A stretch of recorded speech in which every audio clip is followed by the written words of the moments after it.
The final p-value pitfall that I want to review is the idea that correlation does not prove causation.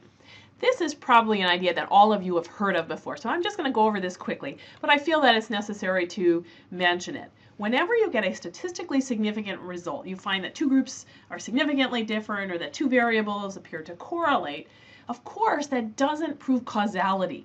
We always have to take that result and think carefully about the study design from where the data came from in order to say, what does that mean? Just because there's a significant correlation there, that doesn't mean that X causes Z, right? And again, I think you're all familiar with this concept, but there's a really great example, fun example that was recently out in the New England Journal of Medicine. The author wanted to look at chocolate consumption and Nobel Prize winners. Of course, this got a lot of media attention because it's such a fun topic. They plotted the chocolate consumption of these different countries in per capita chocolate consumption on the x-axis, and they then plotted on the y-axis the Nobel laureates per capita. How many Nobel laureates do you have per unit of population? They put all these countries on this graphic, and they calculated a correlation coefficient here and a p-value that goes along with the correlation coefficient. And they found a highly statistically significant and a big correlation here. And you can see that it seems that the more chocolate you consume, the more a country consumes, the more likely it is to have a lot of Nobel laureates.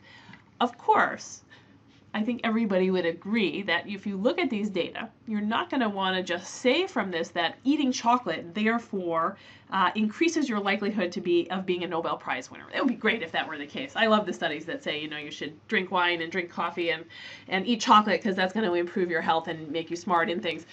But we have to be careful here, right? Clearly, the conclusion that eating more chocolate will make you smarter and more likely to be a Nobel laureate does not follow here. This is an ecological study. We're not even looking at the level of individual here, we're looking at the level of country. And you can think of many, many, many explanations for why there might be a correlation here that doesn't have anything to do with chocolate causing Nobel Prize winning, right? It would be great if this were so, but we always have to consider the data, the results, in the context of what was the study design, what do the data mean, and we're not going to necessarily infer causation just because there's a significant p-value or a significant correlation.